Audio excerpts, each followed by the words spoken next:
ख्रिस्त में मेरे पुरोहित भाइयों और सभी विश्वासीगण, आज 4 अगस्त को हमारी कलीसिया संत योहन मरिया वियानी का त्यौहार मनाती है। संत मरिया वियानी सभी पुरोहितों के आदर्श हैं और सभी पल्ली पुरोहितों के संरक्षक हैं। संत योहन मरिया वियानी का जन्म 8 मई 1746 को फ्रांस देश के एक छोटे से शहर दार दिल्ली के एक किसान परिवार में हुआ था। वे 6 संतानों में चौथे थे। माता पिता साधारण और गरीब थे, लेकिन ख्रिस्तीय विश्वास में पक्के और सुसमाचारी सद्गुणों के धनी थे। उनमें प्रेमी ईश्वर के प्रति श्रद्धा और अपार भक्ति थी। संत योहन मरिया वियानी का जन्म फ्रांसीसी क्रांति के विकट समय में बीता। उस समय कलीसिया संकट में थी, क्योंकि पुरोहितों और धर्म समाजियों पर आक्रमण होते रहते थे। सामाजिक वातावरण इतना बदल चुका था कि पुरोहितगण केवल गुप्त रूप से मिस्सा बलिदान चढ़ा सकते थे। ऐसी नियंत्रित परिस्थिति में संत योहन मरिया वियानी ने 2 बहनों द्वारा संचालित एक छोटे से घर में 13 वर्ष की उम्र में प्रथम परम प्रसाद ग्रहण किया। सन 1802 ईस्वी में नेपोलियन बोनापार्ट ने फ्रांस के कैथोलिक कलीसिया की पुनः स्थापना की। उसके बाद नेपोलियन के अनिवार्य सेना सेवा का नियम आया। कई कारणों से संत योहन मरिया वियानी अनिवार्य सेना सेवा से बच गया, लेकिन उसकी पढ़ाई में विभिन्न प्रकार की बाधाएं आईं। संत योहन मरिया वियानी सेमिनरी में प्रवेश किया। वह पढ़ाई में कमज़ोर था, बहुत ही कमज़ोर था। लैटिन भाषा सीखने में उसे बहुत कठिनाई हुई। उस समय लैटिन भाषा सीखना अनिवार्य था। फिर भी उसके अच्छे और धार्मिक स्वभाव को देखकर 12 अगस्त 1815 में उसे पुरोहिताभिषेक दिया गया। तत्पश्चात 3 वर्षों तक सहायक पल्ली पुरोहित के रूप में काम करने के बाद उसे सन 1818 में आर्च नामक एक छोटे शहर का पल्ली पुरोहित नियुक्त किया गया। इस पल्ली के कैथोलिक समुदाय में करीब 250 जन थे। प्रिय भाइयों और बहनों, फ्रांस की क्रांति का दुष्प्रभाव लोगों पर पड़ा था। वे धर्म की मूल शिक्षाओं को भूल चुके थे।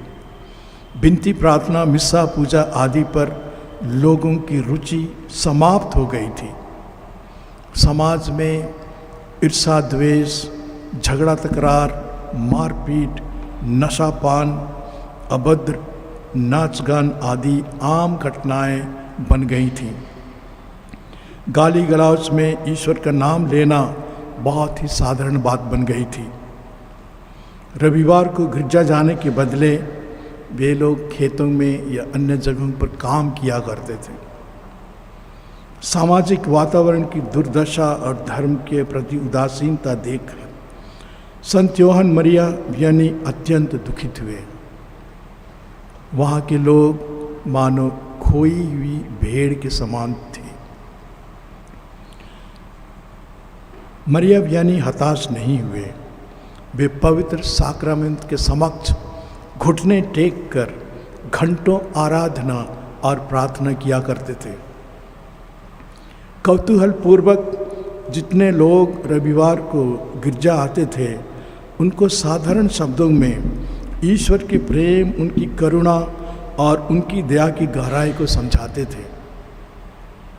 वे साधारण शब्दों में उन्हें चेतावनी भी देते थे। कहा जाता है कि कठोर से कठोर पापी भी उनके उपदेश को सुनकर पिघल जाते थे और पश्चाताप करते थे। पापियों के मन फिराव के लिए वे उपवास करते और रात्रि जागरण करके प्रार्थना करते रहते थे।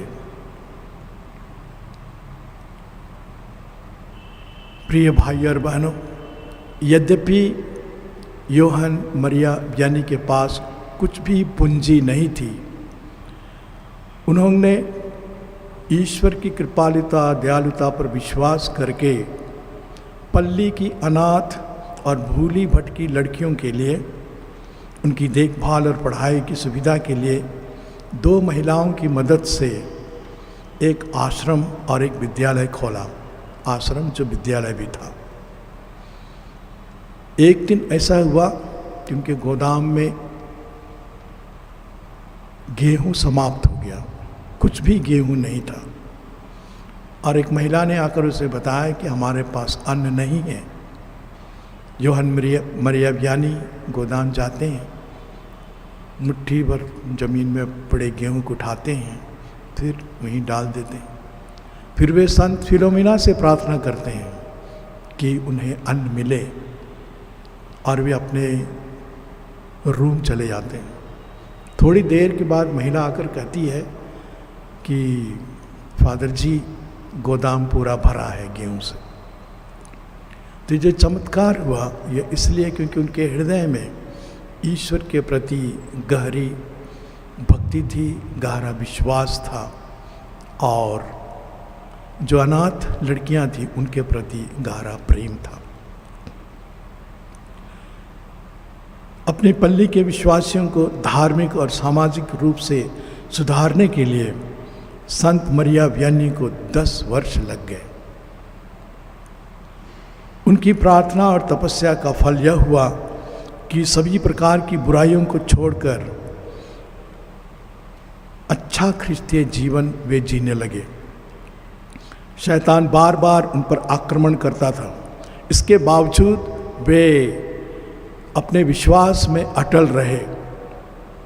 वे पवित्र साक्रम्त के समक्ष विनती, प्रार्थना, मनन, ध्यान और आराधना भक्ति निरंतर करते रहते थे।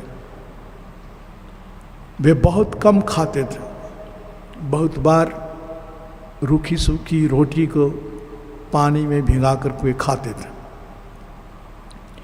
और बहुत कम सोते थे।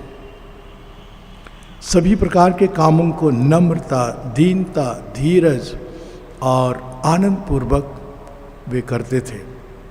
दरअसल हर क्षण हर पल वे ईश्वर के साथ संयुक्त थे। वे एक मिस्टिक थे, अर्थात लौकिक जीवन से परे वे आध्यात्मिक जीवन जीते थे, अर्थात ईश्वर के साथ वे निरंतर जुड़े हुए थे। उनके हृदय में ईश्वर का प्रेम निरंतर प्रज्वलित होता रहता था। पाप स्वीकार सुनने के दौरान लोगों को वे अच्छी सलाह देते थे। ईश्वर ने उन्हें एक विशेष कृपा दी थी कि वे पाप स्वीकार के अवसर पर क्षण में लोगों की अंतरात्मा को समझ जाते थे। ये उनको विशेष कृपा मिली थी कि उक्त व्यक्ति को कौन सी सलाह की आवश्यकता है, वे उसी सलाह को उसे देते थे। इस मामले में उनकी ख्याति सारे फ्रांस में धीरे धीरे फैल गई। लोग दूर दूर से पाप स्वीकार करने उनके पास आते थे। लोगों की सुविधा के लिए संत योहन मरिया वियानी अक्सर 12 से 16 घंटे कभी कभी पाप स्वीकार करने के लिए बैठ जाते थे। कहा जाता है कि 1855 तक, अर्थात 40 वर्षों के अंदर उन्होंने करीब 20,000 लोगों के पाप स्वीकार सुने, क्योंकि लोग उनके पास पाप स्वीकार करने और आध्यात्मिक सलाह लेने के लिए पूरे फ्रांस देश से आते थे। उनकी मृत्यु 4 अगस्त 1859 में 73 वर्ष की आयु में हो गई। उनके दफन के मिस्सा में भाग लेने के लिए करीब 6000 विश्वासीगण, 300 पुरोहितगण उपस्थित थे और उनके डायसिस के बिशप मुख्य अनुष्ठाता थे। संत पिता पियूस नवें ने 3 अक्टूबर 1874 को उन्हें वेनरेबल घोषित किया। संत पिता पियूस 10वें ने उन्हें धन्य घोषित किया और संत पिता पियूस 11वें ने उन्हें संत घोषित किया और सभी पल्ली पुरोहितों के संरक्षक बनाया। संत मरिया वियनी की मध्यस्थ से हम प्रार्थना करें कि उनके प्रार्थना में और सादगी भरे पवित्र जीवन को आदर्श के रूप में हम अपना सकें, कि उनके समान हम अपने उत्तरदायित्व को नम्रता, दीनता, धीरज, निष्कपटता और आनंद से कर सकें, पूरा कर सकें। आमीन।